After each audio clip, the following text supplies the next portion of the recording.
Welcome, welcome, welcome. Going live a little early. We're gonna let people get in. So it's kind of like starting a meeting. We're 5 minutes early, which is rare for me to be 5 minutes early, but just making sure you guys can hear us and all that fun stuff. And then I'll start the retrospective right at 6 o'clock.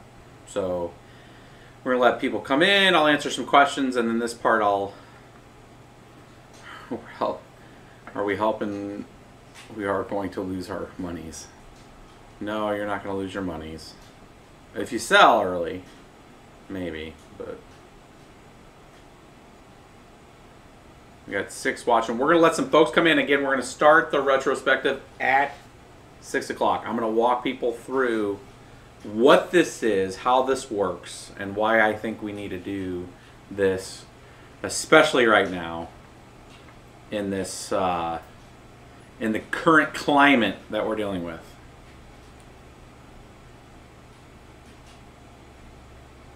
Will there be donuts for this meeting? No, there's no donuts for this meeting. And that's pretty funny because usually morning stand-ups sometimes will bring donuts. And then sometimes, you know, depending when it is. Just kidding. Man, YouTube doesn't process the lighting as well. It seems like I look a little dark. Like like the light boxes have their buffers on it now, but on a whiteboard it just doesn't.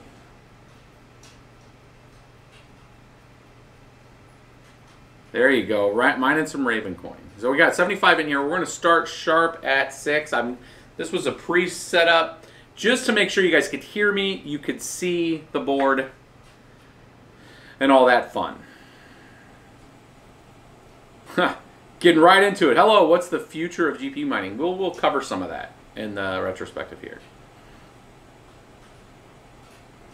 You're at the power of mining just for power. Some people have power cost situations to where there is it's not profitable. His 16R for the future of mining. We will talk about some of this. We got 90 in here now. We're going to start here. We're going to give everybody else 3 minutes to get in, and then I'm going to get into what a retrospective is, how it functions, how the world of agile development works, and then why I'm applying those principles to this subject, because I think everything that I'm seeing right now in the space needs some kind of level of a retrospective. I think daily stand-ups and that kind of thing are good if we, at least in this context, if we have a goal that we're trying to achieve, and then we can kind of see how we can do that iteratively. But I want to try to take this subject with a little different approach and do a proper retrospective, which is the good, the bad, the ugly, and then we will use audience participation. That's why I'm letting some folks get in. We got about 2 more minutes, and then I'll get into the main part of the content, and then we'll go through it. I'm good. It's okay. Got the phone call from the daughter trying to answer stuff.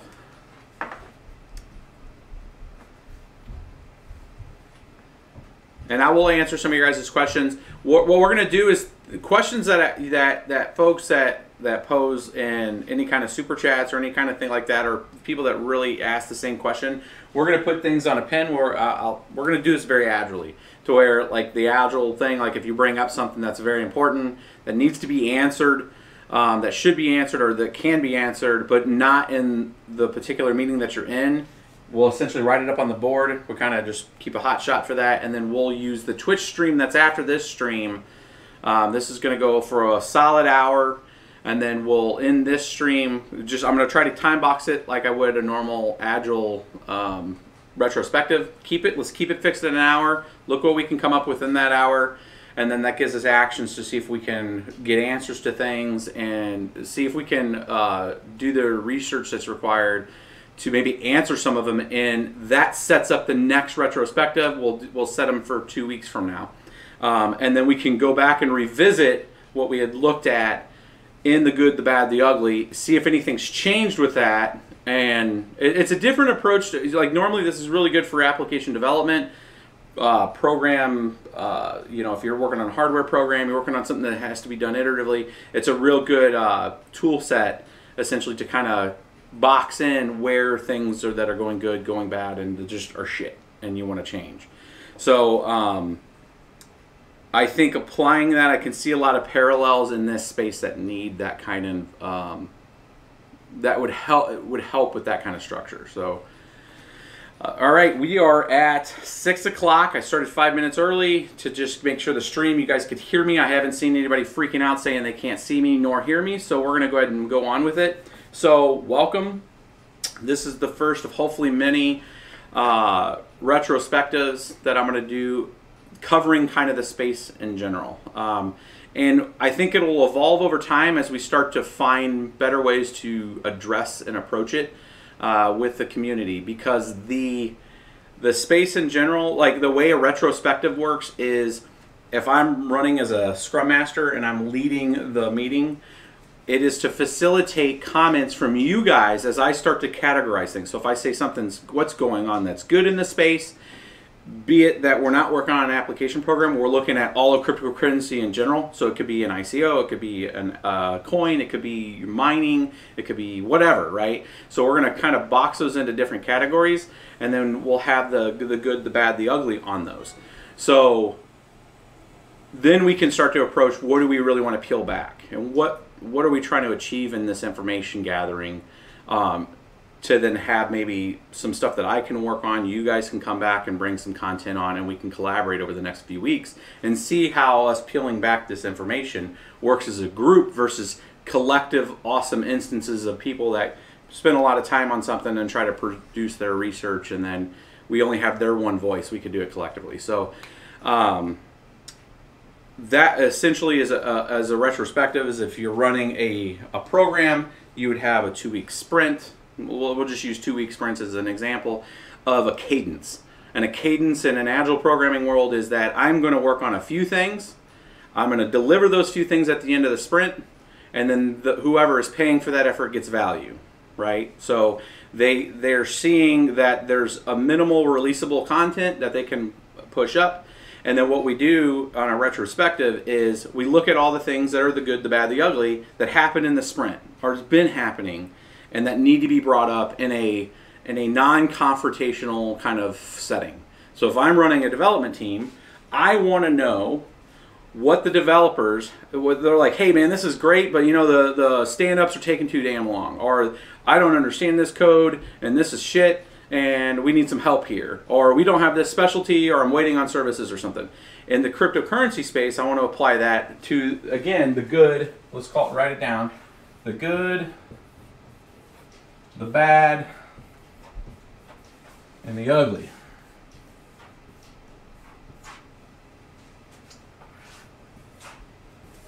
And we're going to put contextually what these things right now as a group of what we see is good, the bad, and the ugly in the space right now.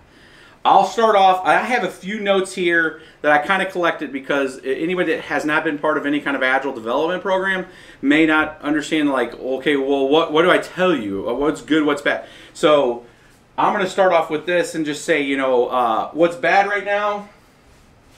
Prices are bad. We'll start just very general. Prices on the tokens. That sucks. Everybody hates a downturn. Everybody hates the fact that it's been for like practically like going on a second, third month-ish of being not very good. Everybody's like, where's our money at, right? So that's bad. So we're going to break these down in big categories, and then we'll talk about each one of them with the information we know and the information we don't know, right? So, and you'll start to see on how laying all this out helps us get clarity of what do we really think we know and what do we don't know, and what can we fix and what can we not fix, right? Is this a way that, was this something that we're viewing? Are we just looking at one media source, you know, and discover together other new pieces of information that may be able to change a behavior, change an understanding, give better confidence in something, or actually give worse confidence in something, like, oh shit, And we can see some of that stuff. So what I'm going to do is I'm going to write a couple more down here, and then I'm going to look at specific things from you guys. And because this is supposed to be a collaborative thing. This is stuff that you guys type in the chat, and I write down as a group together and tell them, tell you all, like, on the board that we're capturing it. Let me turn off my phone here. Faux pas in the meeting. So what are, we could say what are some good things. So I'm looking at it to see if you guys are transaction speeds are bad. Well, we could put transaction speeds right now on networks are. Trans speed bad. And this has to do, let's just call it scalability.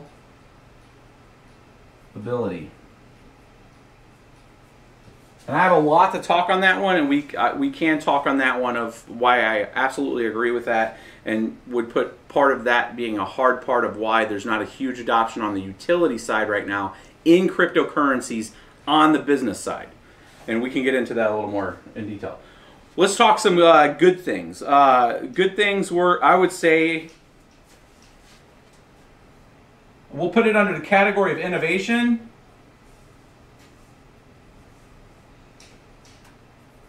Atomic swaps.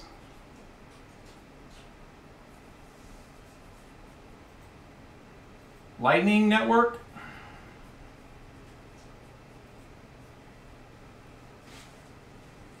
Those are good things.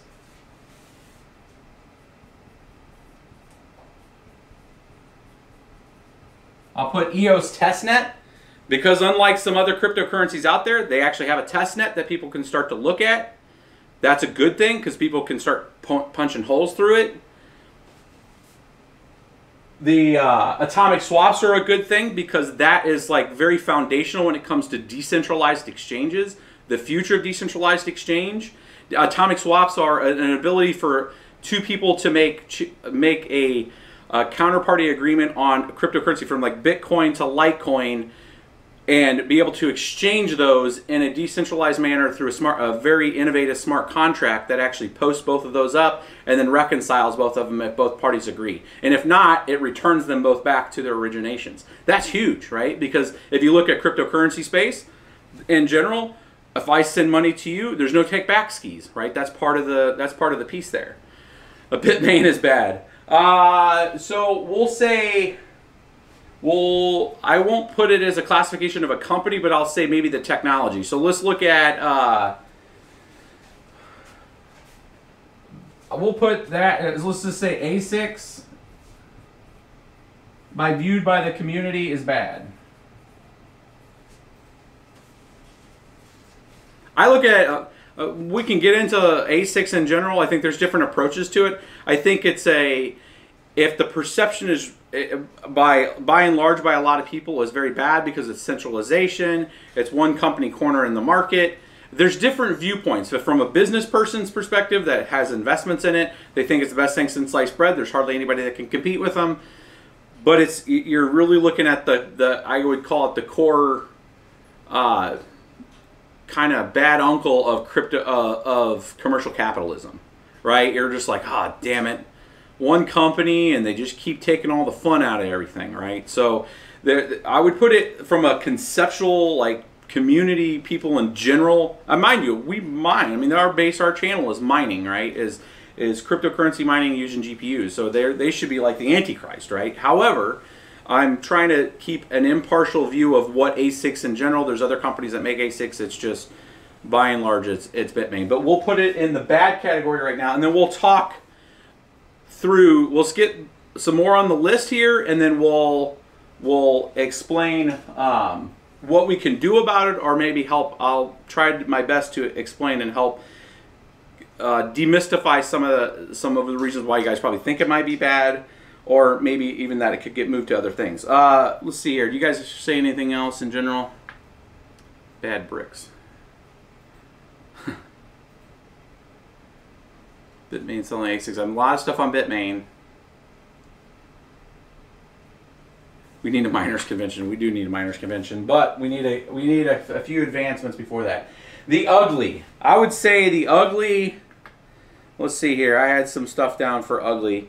I would say in some of the Twitter fights are ugly. Nothing good comes from two people just arguing on Twitter, besides really exposing like a lot of just, it's just not good mojo. If founding members that are well respected in each of their spaces are arguing with each other over like petty arguments across Twitter, and they have a huge following, you see this in a very minimal, and I'm going to exclude the current president right now out of this just because I don't want to get political with it, so that's in a box. But if you look at two companies, like when Bezos and Elon were arguing, or it wasn't really arguing, it was kind of friendly corporate banter, like when finally SpaceX launched a rocket and Bezos was like, welcome to the club. It's like, well, what we did is infinitely more complex than you, and they kind of had a little spout. But when you take that in a cryptocurrency standpoint and you have like founders of different coins like blasting each other out, that's just, there's nothing good comes from that at all. Nothing. Right? Yeah, Roger, BCH, like that whole concept, this in general, and I kept it as just Twitter fights. I would say, I don't even know, I don't want to use this derogatory term like sock puppets or something, but like when the coins are just bashing each other, that is not good for the ecosystem in any capacity. Coin wars. And I spelled it with a Z. Right? So that's part of the ugly. All right? And how do you fix that? You ignore it. There's ways to attach it, but I think the coin wars, when they're going right at each other, if they're having competing and the best coin wins, great. That's competitive. That's a competitive thing. That's a great thing. But if they're just taking a crap on each other's stuff, like, oh, that sucks, and because I don't like it, I mean, that what, right? GPU price gouging. That is absolutely ugly. But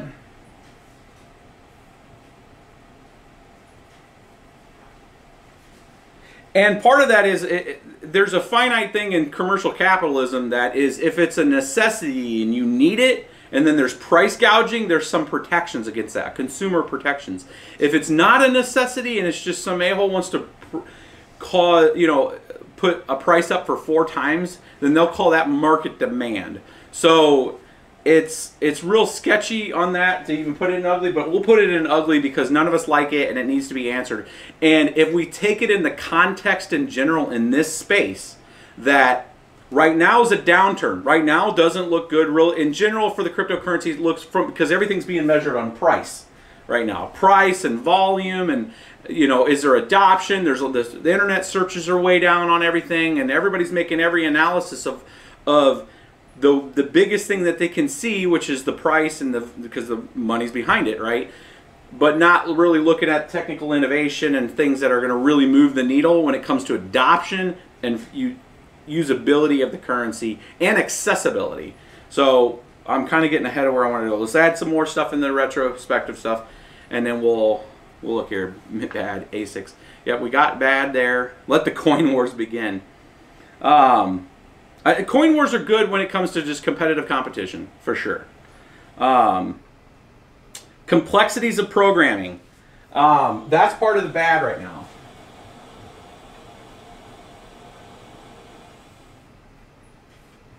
I'm just going to put complexities of code. And part of that is for a whole range of reasons. The fact of the matter is that there's hundreds of thousands of programmers out there in the world. There are not a lot that know how to actually program in blockchain. If somebody comes to them with a series of requirements, an ICO, let's say, an ICO that raises millions of dollars and says, we are going to change the world, and we're going to do it in these ways in this cool PowerPoint presentation and this awesome website. However, if you act now, you get a bonus feature, right? So let's put ICOs in general right here in bad, because some are actually doing good stuff, but some of the execution's horrible, and then some are just outright scams.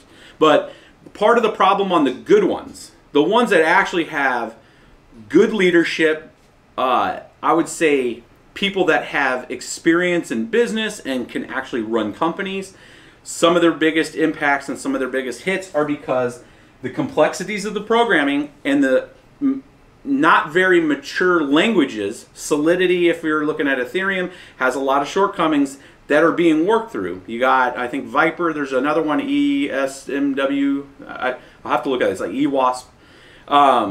Is another one that is coming up with trying to solve some of the complexities and make sure people don't do bad things, right? Because we see that we're learning on demand right now of like the bad issues of code, right? That can come out, like $300 million locked up in a multi-sig wallet because somebody's penetrate testing it, you know, on production. So what essentially happened to Ethereum, you know, back in a few months ago, when somebody was just randomly executing kill commands on a contract, was able to lock up $300 million. That's just bad. That's like the penalty for failure is horrible, right? So complexities of code, when people are genuinely jumping over from JavaScript or something else to come over to try to code in programming, creates a potentially bad situation. So I think some of this is what's also driving, and what you'll see is the bad and the ugly stuff is really probably driving some of the concepts of where people go with price. Even though I think price has a lot more to do with some manipulation stuff than anything else. And I'll explain why that guy. Do we have any other? We got to have some more good stuff. And I mean, YouTube's quality is kind of, I don't know how the quality looks to you guys, but it looks crap to me right now. It'll be much better on Twitch when we move over there in like an hour or so. And we'll break these more down in more detail too. Security and hacks are ugly. That is for sure. Security.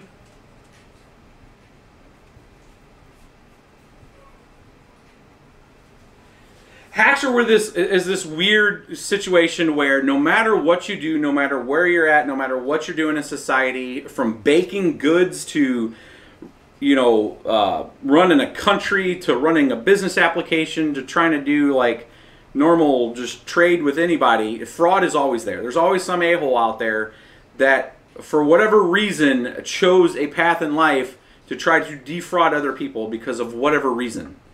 And they're knighted with lots of power because of the way coding and technology works in general. It's not hyper secure. Not everything is like, security is like ASICs resistances to coins, to where it's not ASIC proof. All the coins are ASIC resistant. And if somebody wants to spend some time and money, they can tape out essentially anything, right? And it works the same way with anybody that wants to try to defeat a system. So there's lots of gauntlets that are put in place. There's firewalls, there's obfuscation, there's encryption, there's multi-key two-factor. There's all these different deterrents to try to stop any kind of hacks and security things.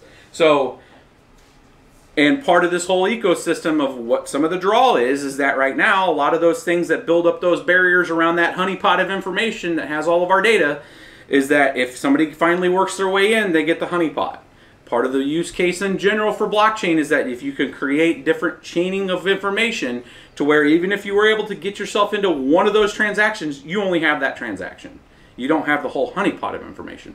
That's part of the huge good is data security.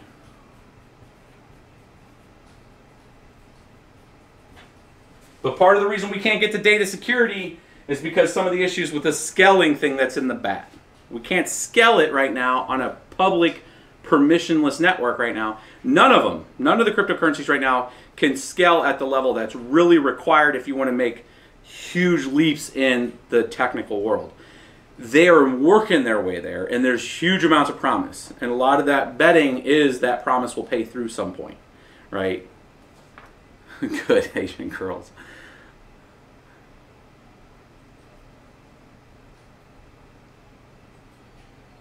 We're all at the beginning of this wave. We are at the beginning of this wave, and we'll peel back why some of the innovation stuff's really good.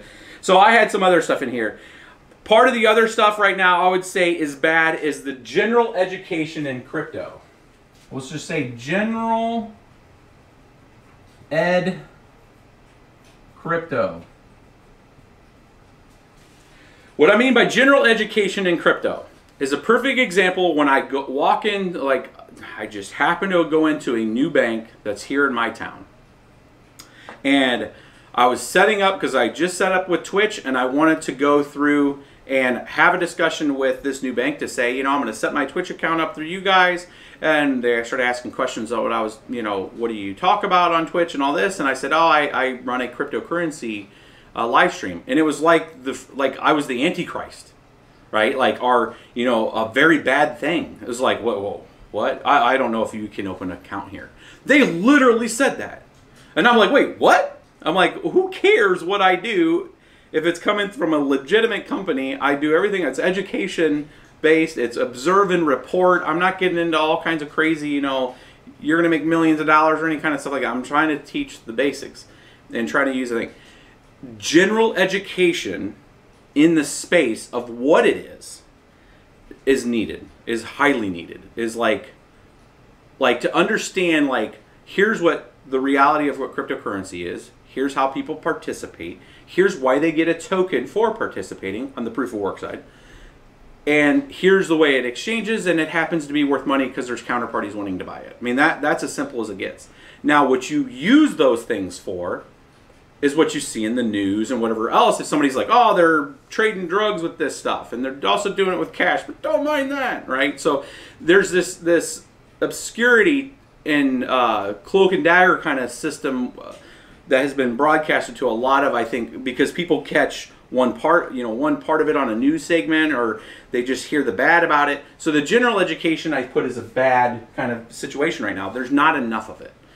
And people do not understand what cryptocurrency is, thereby trying to do a business normal interaction in the space with legacy systems is sometimes complex. If I walk into a room anymore and I start talking about, you know, if I'm talking something very technical, talking, you know, hooking up Oracle APIs to something else, and then we just start talking, and I'm like, oh yeah, I talk about cryptocurrency on the side and stuff. I try to take those opportunities to educate people, try to make sure that people understand, you know, hey, here's the mining, here's the cryptocurrency side of it, here's what big companies are trying to do on the blockchain side from a centralization reasons, here's why they went to there without trying to deploy things into public, you know, facing systems yet. There's still a lot of growth on the public systems. It doesn't have the transaction speeds that are needed when you're doing very finite things. Stuff like that, to where you can break it down in 10 minutes to give people an understanding of where things are at, kind of where it is in an ecosystem, right? So general education is a key bad piece right now. You know, basically converting people to where they know what it is would be making huge leaps, you know, forward. And then you have big decision makers making decisions on things they don't have enough information on. This is where the CFTC SEC meeting that happened back, in February, the beginning of February, was very critical, and I applaud the effort that they did, where they didn't make any huge decisions there, and it was pretty apparent that at that time, the folks in that room, be it the government, didn't have a very strong understanding of what the space and ecosystem really can provide and can do. But they did no harm. And that's a proper response. It's saying, you know what?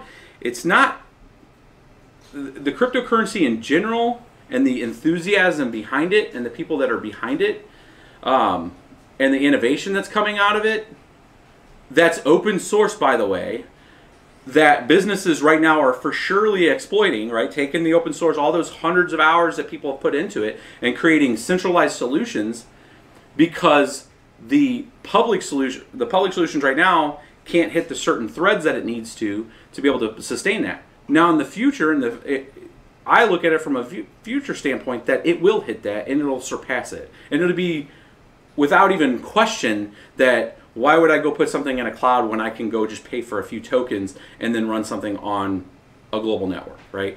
It's just an evolution.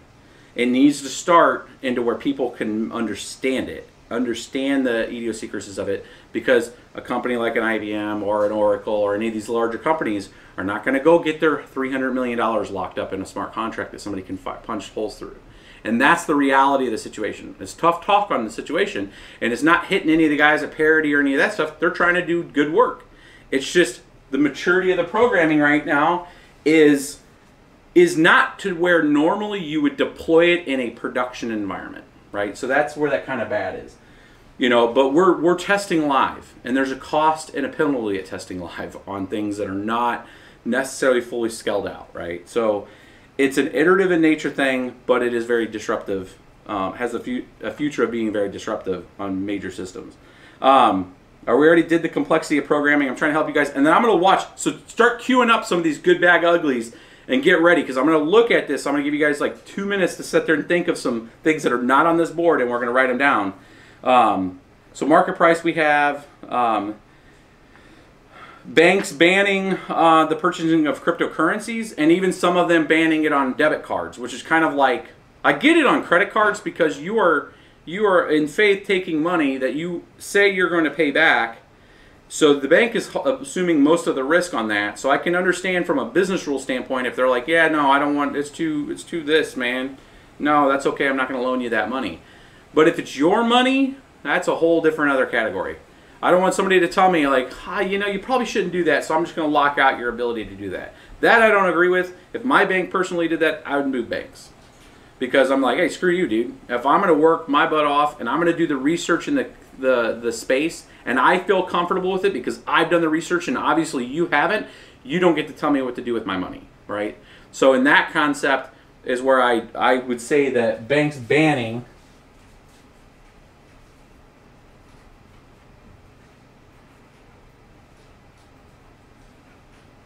is bad. And I will take a picture of this for you guys and we'll post it up there. That way you guys can see this board. So that's bad. Market manipulation. I saw somebody put that. I agree 110% on that one. Market manipulation is absolutely, you can see algorithmically that it's occurring. You can see certain indicators that show the bots are actually working it. There's too much data, and there's a lot of data science people looking at it, and then are making posts of like, hey man, like really, can you make it more apparent that there's fraud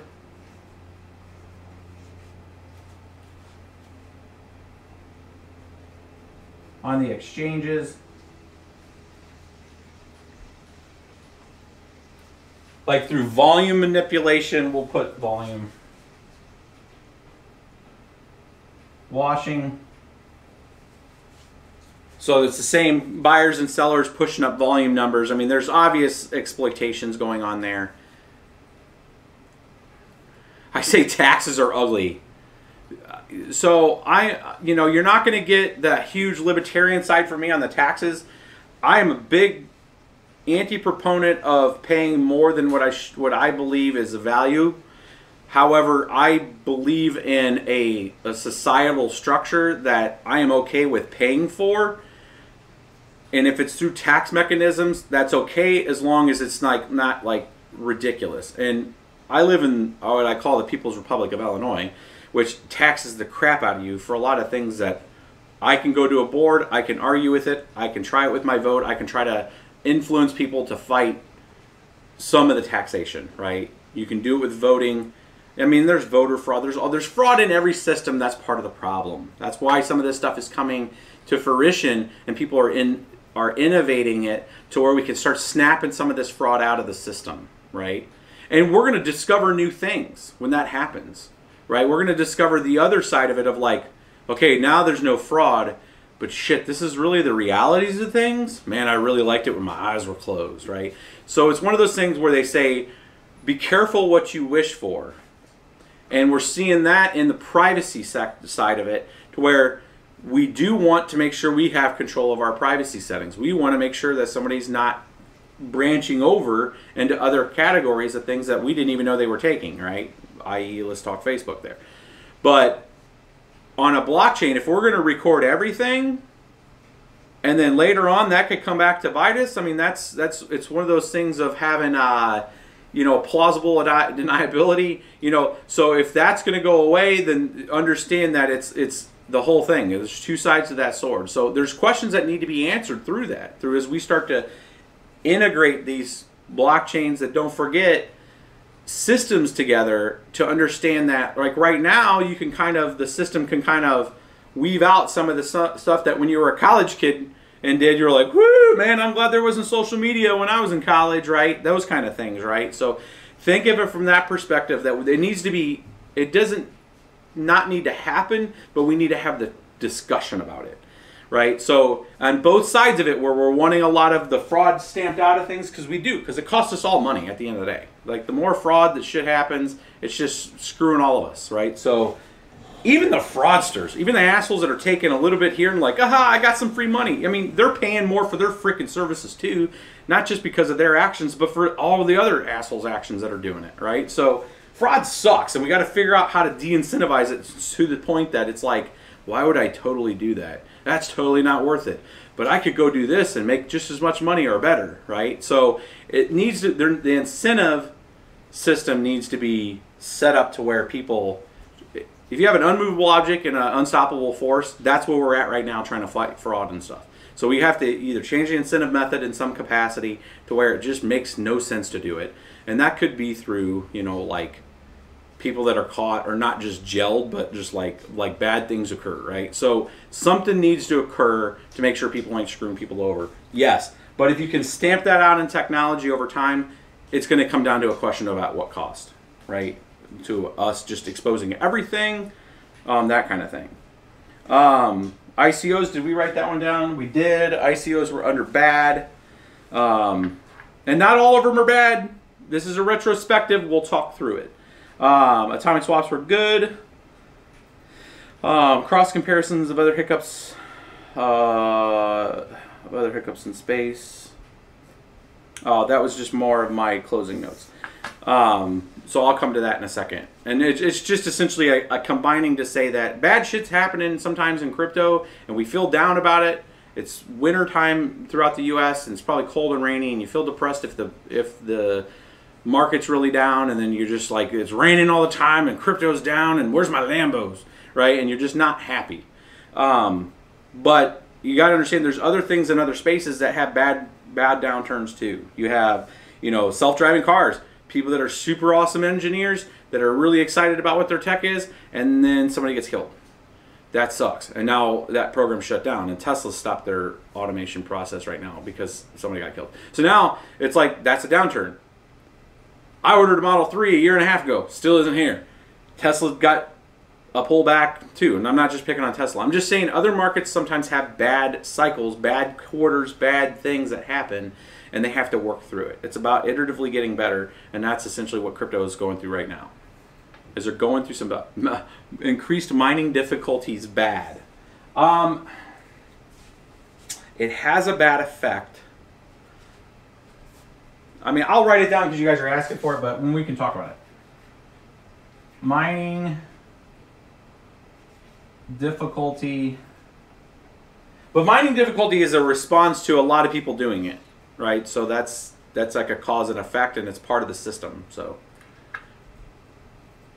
does nobody care that an Ethereum ASIC's coming out? We do have ASICs on there, and we're going to talk about that. So we're at 6:33. Okay, so it's 6:33. We've been up for 38 minutes.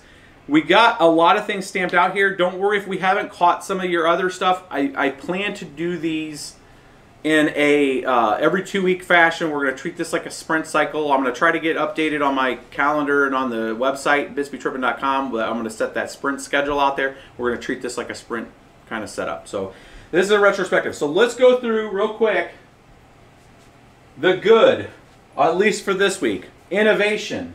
And there's a ton of stuff that we missed. There's a ton of good things that have been coming out. Here, I'll add one more. Ford.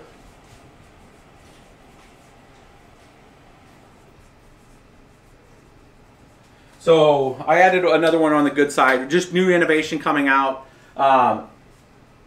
Ford just had an innovation. Well, they're looking at tokenization of automation of good behavior for trading lanes and the traffic flow. It's like it's a traffic flow token that's coming out. I read a report on that briefly. I think Ivan also, I saw Ivan on crypto. I think it's Ivan on crypto. Ivan's channel. He covered some of it too. Just bottom, I don't know if it'll work. I would think that would cause more traffic jams because people would be trying to get paid more. But bottom line, it was using the technology of incentivization of a token network to incentivize better traffic, better behavior when you're in traffic, essentially. To yield to somebody else that's in a hurry, they pay for that position. You get the token for giving up that position. It's a very interesting way to approach things. I would just think everybody would slow the fuck down, and then one guy would just be like, I don't care, I'm spending money. And he'd be the one getting the right of way. So it's an interesting approach to traffic, and maybe it'll work. But it's the innovation side that starts spawning up ideas of what people can do with this stuff. Another innovation, Atomic Swat's Lightning Network. Both of those things are looking at trying to solve the ability to exchange without a lot of risk of having centralization exchange, and then having a Lightning network to have Lightning on-chain scaling, trying to answer some of the scaling issues that are going on in space. That's Bitcoin. I put on their EOS testnet. That's actually December news, but the fact that you have, I wouldn't call it a competitor, I would say another platform out there doing innovation on platform space. That's a decentralized, I think it's distributed, or not distributed, it's a delegated proof of stake system. So it's not proof of work, but they actually have content. And I'm not gonna poke the bear on this one, but I was gonna put in the bad Cardano, and I'll explain why, because I want to work in network Cardano. I believe in what you're trying to do, Hotskins, but proof is in the pudding. Put out a good test net out there that we can go out there and hit and do things with and build things with, and we will. And I think they have like the settlement layer out there, but I want to see a more robust test net, and then that cool peer-reviewed white paper can turn into more than vaporware, right? So they raised like $4 billion market cap. I want to say product at that kind of money. So that kind of stuff, I'm giving EOS a little more props in that because they have a test net out there with a plan.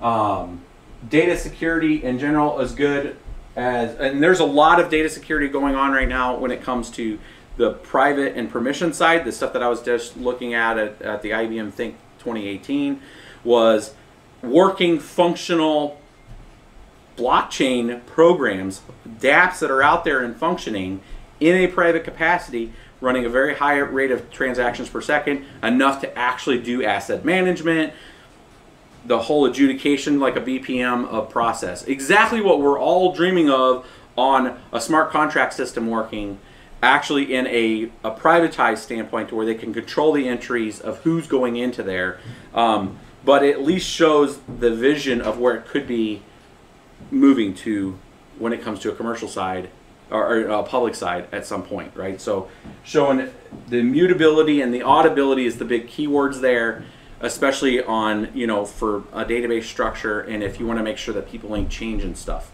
So when you have a supply chain, you want to make sure that something came from somewhere where it did, and that one person was the one signing it, because that's the one person that had the token to sign it.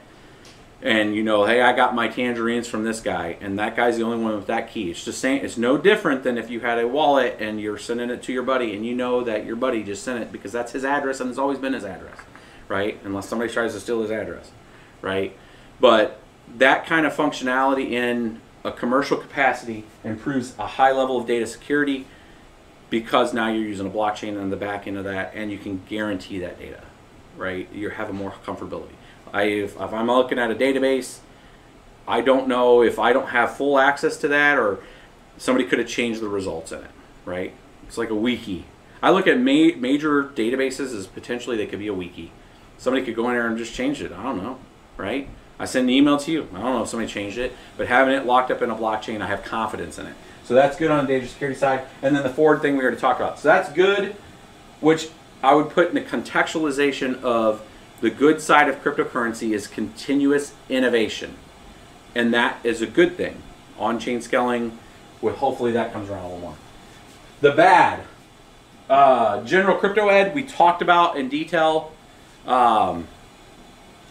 Which general crypto education is something that I've been trying to do. Hopefully I can hit to more audiences, maybe make something that's more formal and directed, episodal, something like that. Maybe you guys can offer in the suggestions below if you guys would want to see something like that, like a crypto 101 that you could send to your parents or something. I don't know, like however we can do to educate people, so when you're walking into places or you're walking in trying to get a bank account and they ask you what you do and you're like, yeah, I kind of work in the crypto space, they don't look at you like you're a drug dealer, right? Like, I have a professional job. I talk to very professional people and build huge systems, right? And I'm very deeply in the mines and building cryptocurrency networks and trying to educate you guys, right? So, like, good people work on these projects. Good people are the ones writing the code and submitting the code and keeping it in a public forum for people can see it and work through it. And then good people are investing in it, right? People are like, hey man, that sounds awesome and I want to buy some of that, right? I don't know how to code for shit. However, I do believe in what you're doing and I want to buy in as part of that, right? So you have good investors, you have well-intentioned people that are using their hard-earned money to invest into it. And that's a good thing, right? But general education, huge piece coming through. Price of the tokens. I think part of the pricing has a lot to do with a lot of the ugly. I think it's a lot of manipulation. I think it's stuff like I like how Binance their CEO is very transparent, at least from saying, hey, we're down and here's what we're doing and showing proof and moving money to show proof and all that. However, like moving headquarters in Malta, in places that are very questionable from a structure and a legality standpoint. And maybe it's because it's in a heavy, when you look at cryptocurrency at that scale, you have everybody looking at you. You have the US government, you have European government, you have everybody looking at you because there's not a ton of regulation and you don't want to get shut down overnight. You could be completely trying to work in the good. However, you're in the situation where not everything's, it's kind of clear as mud, and you don't want to be exposed to just being instantly shut down or all that.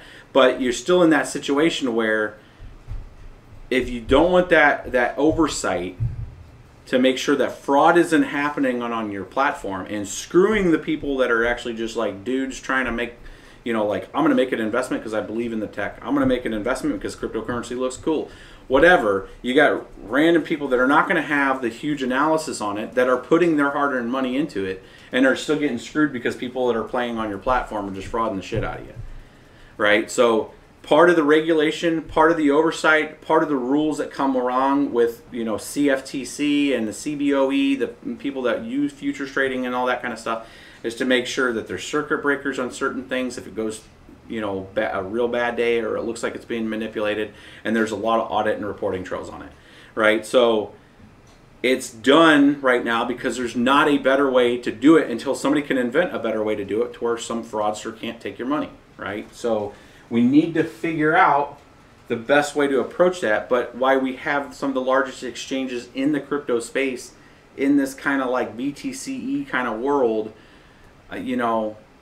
it's the innovation, there's too much money in it and there's too much potential of investment in it that I don't think that everybody will turn a blind eye to it when it comes to like regulated entities, because they're going to want some of that cheddar at the end of the day anyways, right? So you got the banks that are going to eventually get into it. It's a no-brainer.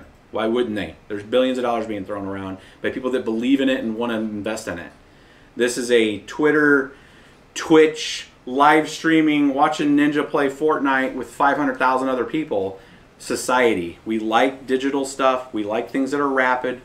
We want that accessibility, right? So crypto gives us that, right? It isn't going to the bank. It isn't when I go to buy a graphics card from, Best Buy or something and I have to like call my bank to make sure it's me type of bullshit, right? No take backsies. I can sit there and do a crypto exchange. There is value and utility in that, and people are going to eventually invest into that. And then there'll be other competitors challenging Binance, challenging some of these other crypto, I think, who was it? There was another big bank that actually bought Poloniex. But people are putting their feet down in there to try to get into some of that cheddar. So I think that kind of stuff will start to work its way out with the price, because you're going to gain accessibility. If we fix two things, if the system fixes two things, and two things only in this retrospective, if it fixes general education of crypto, just making sure people understand how it functions and how it works and why they should care, right? The fact that I can pull this out and send money to somebody and it's me to them, or it's out of my Coinbase account to them, and it can happen on Sundays, and it's reliant on a network that doesn't sleep, that doesn't have necessary downtime, short of if it's being blasted by crypto kitties. That's a thing, obviously, sometimes. But, you know, Monero or any of these, I can go to a range of currencies versus having just my bank and just fiat. I can go to a range of currencies. That functionality is convenient. And that functionality relies on a network that people host, right? Right now it's becoming more and more ASIC, but as more and more GPU types of coins come out and people want to transfer value into those, they can exchange those, right? There's a huge amount of ecosystem, there's utility for it, and you're going into a generation that has the money that wants that, to use that technology, right? So I think if you fix the general education of it and then you give a huge amount of access to it, it could be regulated access. All these, don't misunderstand that what's going to happen, and I'm just telling you right now, this is what's functionally happening, is the KYC, which is the Know Your Customer, and the AML, which is the anti-money laundering infrastructure, is being put in place. Because a lot of the obscurity of cryptocurrencies is in the transactions between point to point. That's fine. But at some point, until all things in general would accept cryptocurrency, which is a much longer pull, somewhere on those gateways of exchange, you're going to have to go to, if you want to pay a power bill or buy a car or pay rent or do something, at some point that's going to cross a KYC AML threshold. It's going to pass a gateway, right? And then if somebody's interested in the activity that's going on and looks at some constant activity that's at a high nature, and they're going to just, there's going to be audit points at some point on all the different countries in the world. This isn't just the US, right? So that infrastructure, it's advantageous for companies and countries and all that to put that infrastructure in there. It's advantageous not to use, you know, unmovable object, unstoppable force type of stuff to where you're just like, I'm banning it. Well, I mean, people go around it, bro. I mean, people have done it with years for MP3s, and they made $1 billion industry around it by microservicing it to you through like 99 cent. What did they do?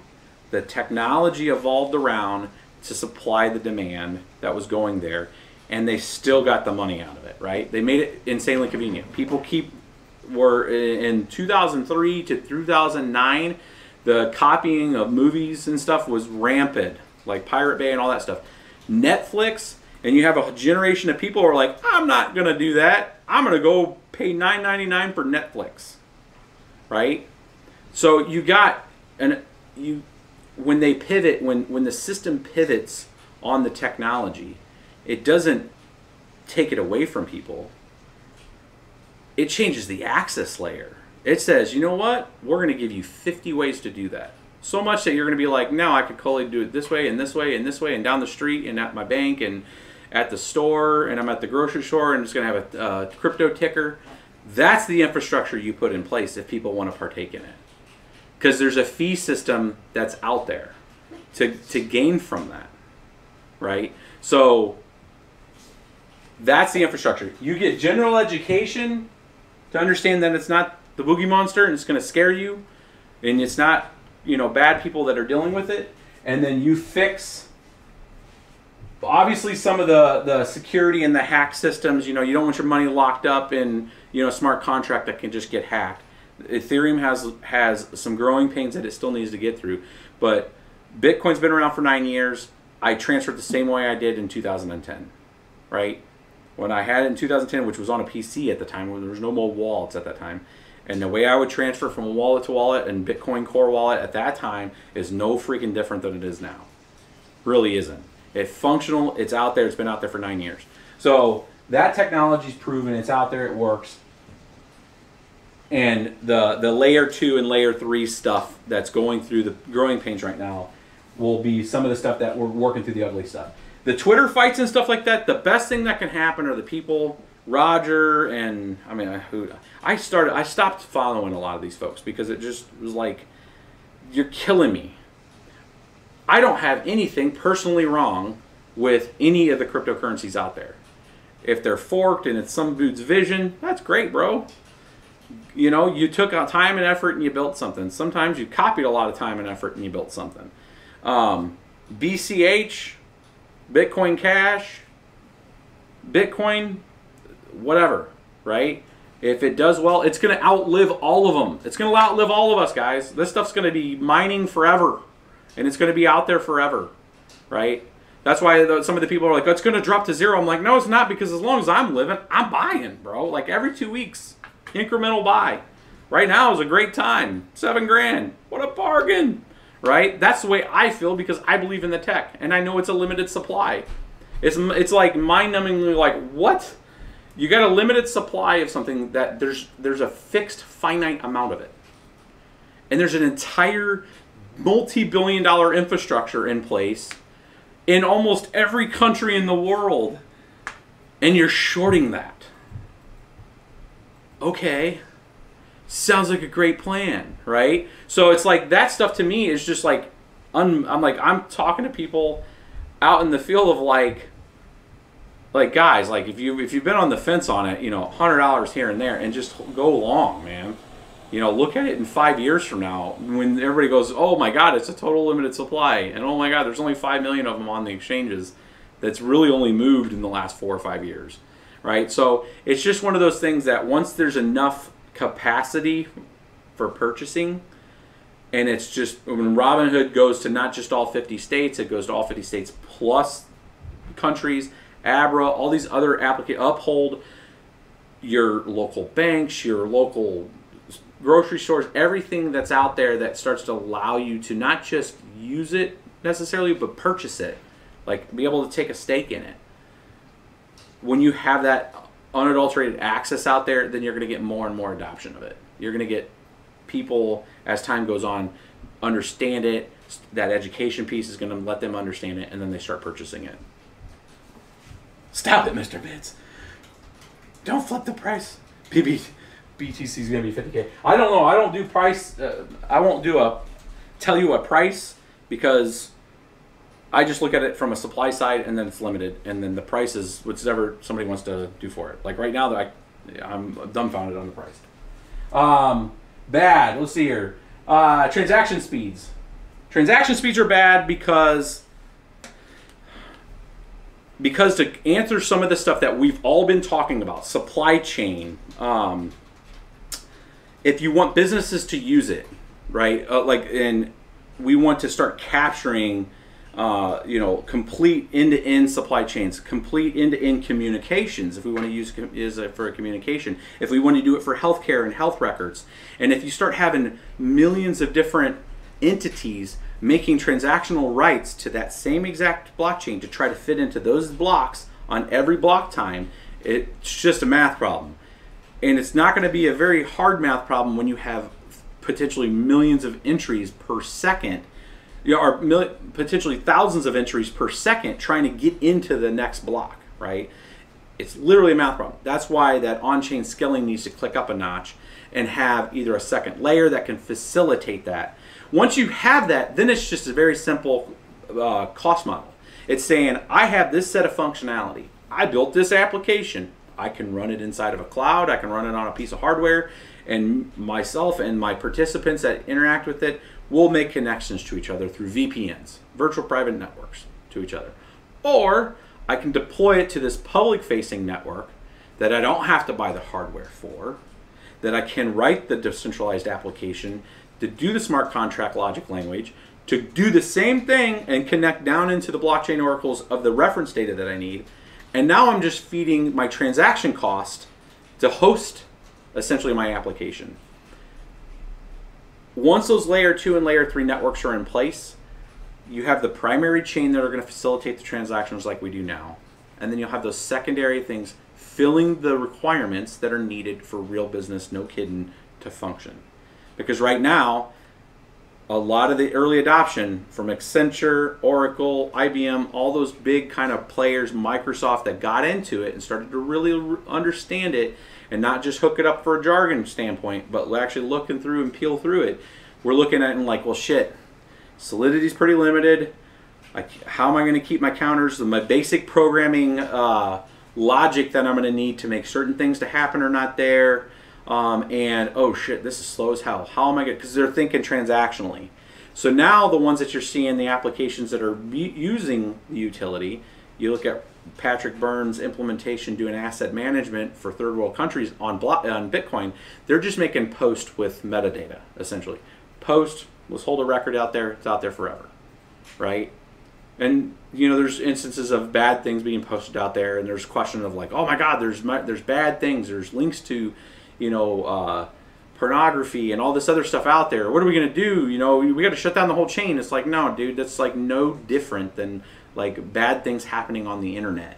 And then circumstantially, it goes across the Cisco switch. Am I gonna ban all the Cisco switches now because it's hosting, you know, pornography in its buffer, right? No, I'm not. I'm gonna go attack the sources that are creating it and find those folks, right? So to the FUD that's out there, the bad news, you know what, I can't believe we didn't put news. What? News is ugly right now.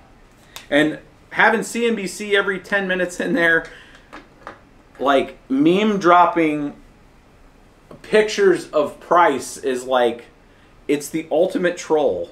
It's modern media in the 24-hour news cycle on social media trolling the network, right? I mean, like, what is wrong with these folks? But that's part of the ugly. So where are we at right now? We're at just over an hour. I wanted to try to make this a solid hour. The good, the bad, the ugly. I'm going to post these on a Steemit post. I'm going to put these out there in detail. I'm going to put some of the headers underneath it. We're going to take this live stream now. We'll break some of this down because I need more detail under these for like potential, because part of the retrospectives are we capture some of the good, the bad, the ugly, and then we try to work through what can we do? Do we understand it all the way? We're going to do that now on Twitch. I wanted to make sure this was finite on about an hour because I'm trying to treat it just like a normal retrospective. We'll do our after discussion right now for these categories, and I'll take some notes here for I can then provide it back to you guys in the community and to say, here's our first session and here's the notes from that session. It'll be on a Steemit post. We're going to have a link both to Twitter and on Steemit's post that I actually make out there. I'll have it on bitsbetrippin.com. It'll be under our .io. It's out there on the main page. We'll put that out there. But let's move over to Twitch right now. That way we can lock this stream up here. It's a higher quality. I think you guys will be able to see the board better on Twitch anyways. If you guys haven't been following us out there, you can go out there right now to bitsbetrippin, and we'll bring this stream up over there just in a minute, and we'll drive down a little deeper on these things. And let's move over.